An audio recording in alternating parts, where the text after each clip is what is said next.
नमस्कार मित्रों। आज पुनः वापस पहले टॉपिक पर।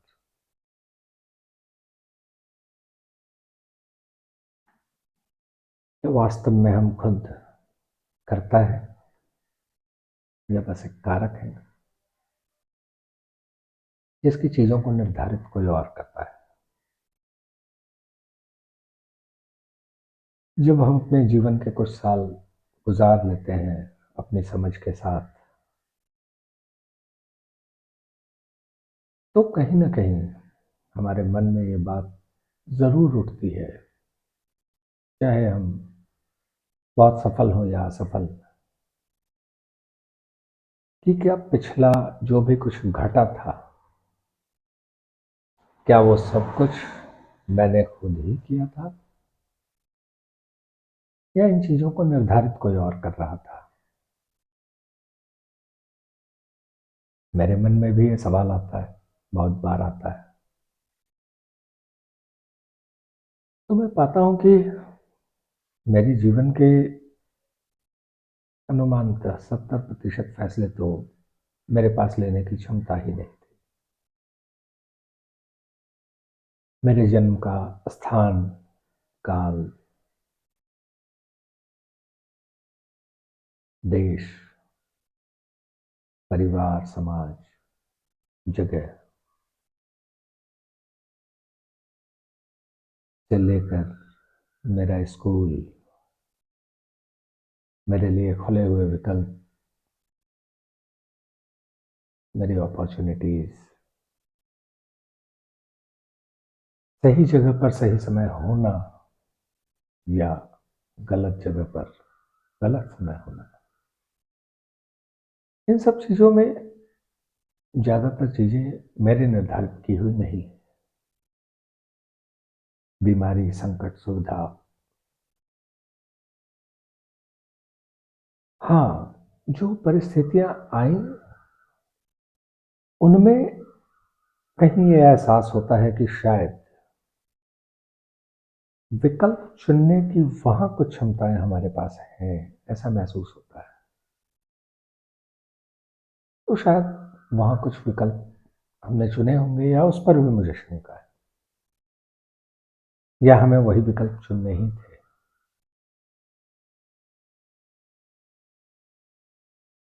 यदि जीवन में 70% चीजों की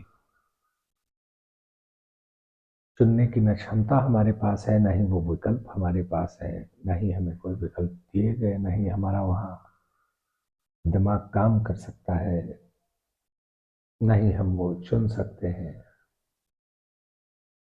तो फिर क्या कोई और है जो हमारे लिए चुन रहा है?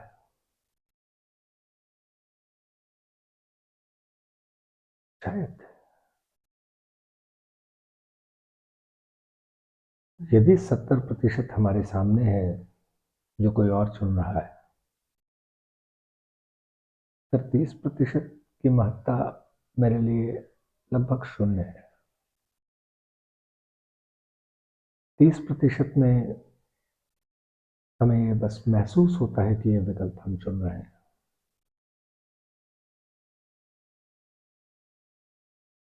बहुत बार ये सवाल उठते हैं बहुत ज्यादा सफल और बहुत ज्यादा असफल लोगों के मन में कि क्या वो इस योग्य थे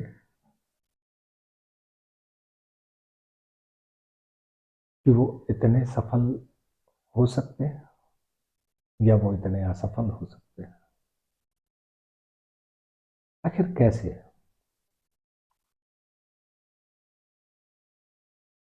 मुझे बहुत बार ये समझ नहीं आता, एक अपॉर्चुनिटी एक ही इंसान को क्यों मिलती है, सफल होने के लिए या असफल होने।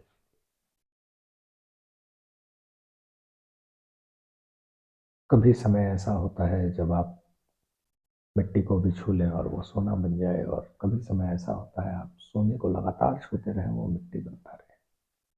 इन चीजों का निर्धारण कौन करता है? विकल्प वही लिए गए, साथ में देश, काल, इन सब का काफी ज्यादा असर पड़ता है। यदि एक साइंटिस्ट सन 1400-1200 में कहीं यूरोप में पैदा हुआ होता तो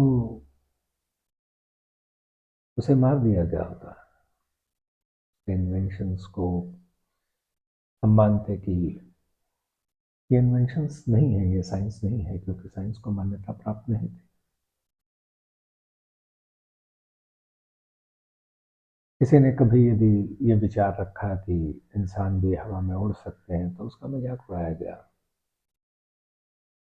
किंतु आज अगर ऐसा कोई कहता है तो उसका मजाक नहीं उड़ाया जाता। तो सभी चीजों का असर पड़ता है। किसी देश और काल में एक तरह का व्यवसाय, एक तरह की नौकरी, एक तरह का काम बहुत अच्छा माना जाता है, वही दूसरी जगह वही काम, वही व्यवसाय बड़ा खराब माना जाता है। तो हमारे जीवन पर सभी चीजों का असर है, देश, काल, समाज। और ये समझना बड़ा मुश्किल है कि इन सब कंट्रोल कौन करता है। एक खास अपॉर्चुनिटी किसी खास व्यक्ति को ही क्यों मिलती है? वो पूरे समूह के लिए उपलब्ध नहीं होती।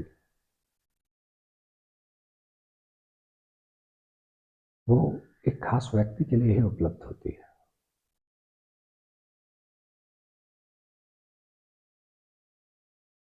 और यदि चीजें निर्धारित हैं, ऐसा मानना बड़ा मुश्किल है, क्योंकि हमें ऐसा सिखाया गया है कि चीजें निर्धारित नहीं। किंतु इसके खिलाफ भी बहुत सारे लॉजिक हैं कि चीजें निर्धारित हैं। एक सिंपल सा उदाहरण है, यदि कोई भी दुनिया का एक व्यक्ति एक बार यदि वो भविष्यवाणी करने में सफल है तो आखिर कैसे? भविष्य के बारे में कैसे बताया जा सकता है यदि चीजें निर्धारित ना हो तो? दुनिया में एक भविष्यवाणी भी अगर एक बार सच हो, सिर्फ एक बार, इसका भी मतलब है कि चीजें पहले से निर्धारित थी। अन्यथा यदि किसी पुस्तक के पन्ने लिखे ना गए हों तो इंसान पन्ना नंबर 101 नहीं पढ़ सकता, 102 नहीं पढ़ सकता। पढ़ने के लिए जरूरी है वो पहले से लिखे गए। और यदि पहले से लिखे गए हैं तभी पढ़े जा सकते हैं। तो इसका सीधा सा यही मतलब है कि चीजें निर्धारित है। आप क्या करने वाले हैं, आप कैसे होने वाले हैं, आपका सुख दुख, जीवन की संरचना, आपके फैसले, ये पूर्व निर्धारित होंगे, तभी भविष्यवाणी संभव है, अन्यथा संभव ही नहीं है। क्योंकि जब आप सोचेंगे, आप किसी एक जगह खड़े हैं, आपने कोई एक फैसला लिया है, आज मैं यहाँ बैठा हूँ इस माइक के सामने, ये फैसला मैंने लिया है, तो इस फैसले में पीछे 10 साल लिए गए हर फैसले, जिसमें 2, 4, 5 विकल्प थे, और सभी में बिल्कुल एक अलग टाइमलाइन बनता यदि मैंने दूसरा विकल्प लिया होता। एक सामान्य सा विकल्प, मेरे इस कमरे में 2 दरवाजे हैं, मैं जीवन में कभी एक बार इस दरवाजे से नहीं निकलकर इस दरवाजे से निकला होता तो मेरी टाइमलाइन बदल गई होती। एक छोटा सा फैसला। तो इतने सारे विकल्पों के साथ इतने सारे टाइमलाइंस बन सकते थे, लेकिन वो सारे कॉम्बिनेशंस बनते हुए मैं यहाँ पहुंचा। और अगर इसकी कोई भविष्यवाणी आज से 10 साल पहले कर सकता था, अर्थात वो सारे विकल्पों का कैलकुलेशन कर सकता था, अन्यथा यह संभव नहीं था। तो चीजें कोई और निर्धारित करता है, हम नहीं करते, ऐसा मेरा मानना है। मैं गलत हो सकता हूं,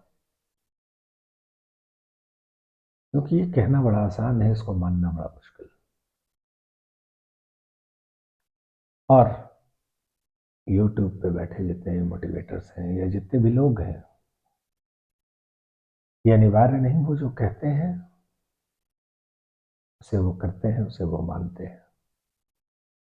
किंतु कभी ना कभी उन्हें ये एहसास होता है कि ऐसा संभव है, इसलिए वो ऐसा बोलते हैं। कुछ कह देना और उसको मान लेना बड़ी मुश्किल होती है, संभव नहीं होता।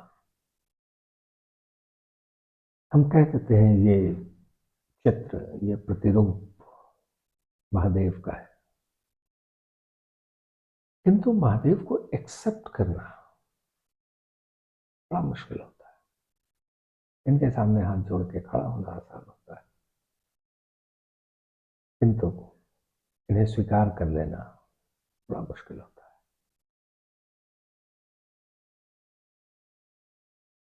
हम जिन चीजों को जानते नहीं उनको मानते हैं, और जिनको मानते हैं उनको जानते नहीं। ये वाक्य बड़ा इंपॉर्टेंट है हमारे जीवन के लिए, इसमें सोचिएगा। है, हम पहले टॉपिक पर वापस आते हैं। यदि सब कुछ निर्धारित है, तो ये निर्धारण कर सकना कैसे संभव है? यदि मेरे पास ये काम हो कि भाई 800 करोड़ लोगों को, क्षमा कीजिए 8 अरब लोगों को, या 800 करोड़ लोगों को,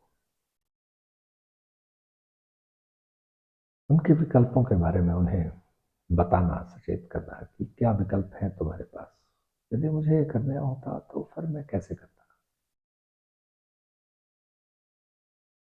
ये बेहद उन्नत तकनीक के साथ ही संभव है। इतने लोगों पर नियंत्रण, इतने लोगों के बारे में जानना, उनके नाम जानना। पिछले 150 सालों में इस दुनिया की आबादी बहुत ही भयानक रूप से बढ़ी, और इसके साथ बढ़ा एक प्रचलन, तकनीक, जहां हर 10 साल में, विशेष करके पिछले 25-30 सालों में, हर 10 साल में तकनीक ने इतनी तरक्की और इतनी तेजी से तरक्की की, और इन सब का अंतिम रिजल्ट क्या रहा? इन सब का अंतिम रिजल्ट ये रहा कि हम सभी लोगों का जो डाटा था, हमारी सोच थी, ये सब 1 स्क्वायर किलोमीटर में रहने वाले सर्वर में जाकर सेव हो गए। आज की डेट में कहते हैं कि मशीनें हमारे दिमाग को पढ़ सकती हैं, और उस अनुरूप वो हमें कुकीज के रूप में एड्स दिखाती हैं, जैसे ही हम अपना मोबाइल ऑन करते हैं। हमारे इस छोटी सी तकनीक के साथ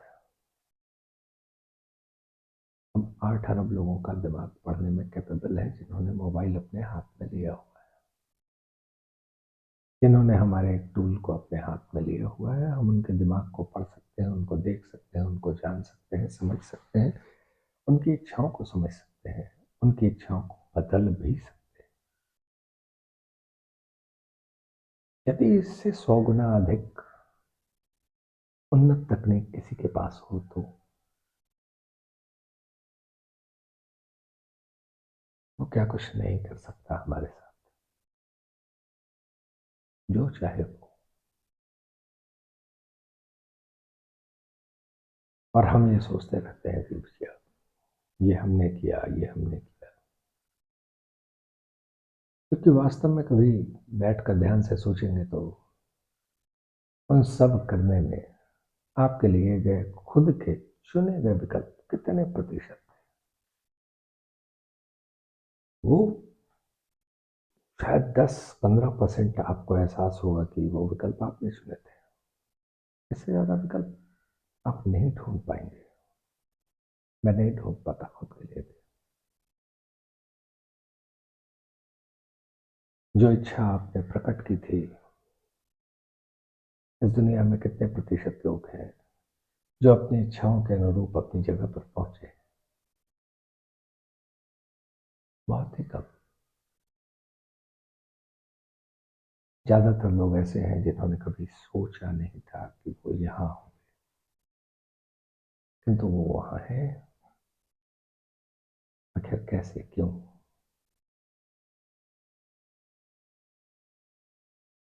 इन चीजों पर सोचना बड़ा रहस्यमय लगता है, इसलिए इंसान इस पर समय नहीं देता, सोचता नहीं।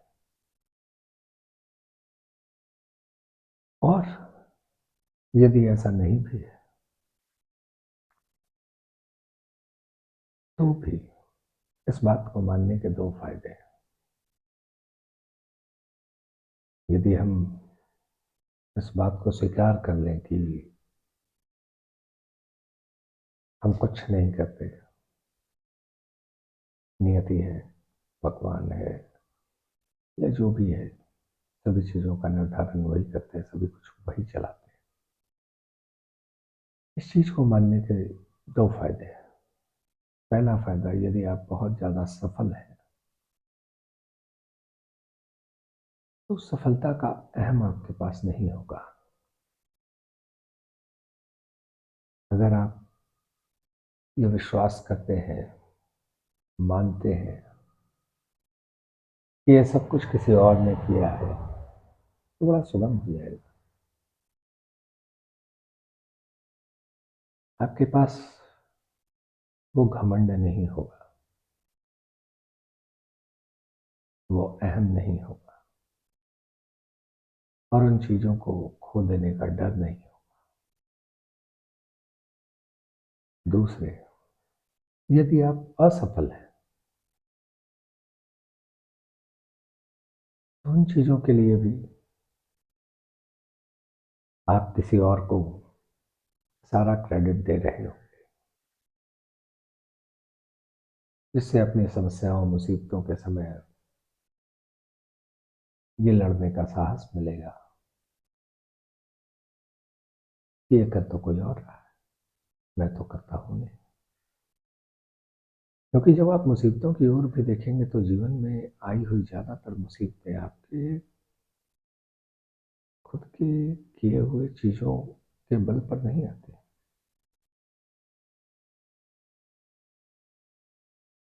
आपको लगता है आप बहुत सी चीजों से बच सकते थे, किंतु वो अचानक ही आ जाती। वो आपके लिए हुए निर्णय के अनुसार नहीं आती। थोड़ा विचार कीजिएगा, आप क्या मानते हैं खुद को? कर्ता, कारक? क्या आप मानते हैं कि इस पूरी सृष्टि को चलाने वाला कोई और है? या अपने जीवन में जो विकल्प आपने चुने थे, उन विकल्पों में 51% हिस्सा आपका था? थोड़ा विचार कीजिएगा, यदि मेसी ने बिहार के पटना शहर में जन्म लिया होता तो क्या वो आज फुटबॉलर, विश्व प्रसिद्ध फुटबॉलर होता?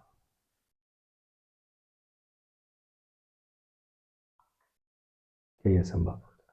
इस तरह के लाखों उदाहरण हैं।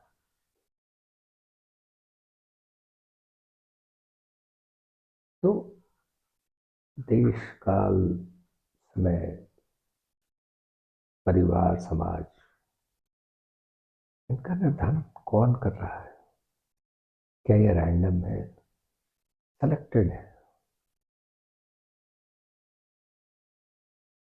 क्या आप चोजन वन है हॉलीवुड की मूवीज के टर्म्स के अनुसार? आपका जन्म एक विशेष प्रयोजन के लिए हुआ है, या फिर आपका जन्म वैसे ही हुआ है कुछ सामान्य सी घटनाओं के लिए? या फिर आपने जन्म लिया है अपने खुद के फैसलों के लिए, अपने खुद के विकल्पों का चयन के लिए? बहुत कंफ्यूजन है मेरे लिए। शायद थोड़े समय में मैं भी क्लियर हो जाऊं। धन्यवाद।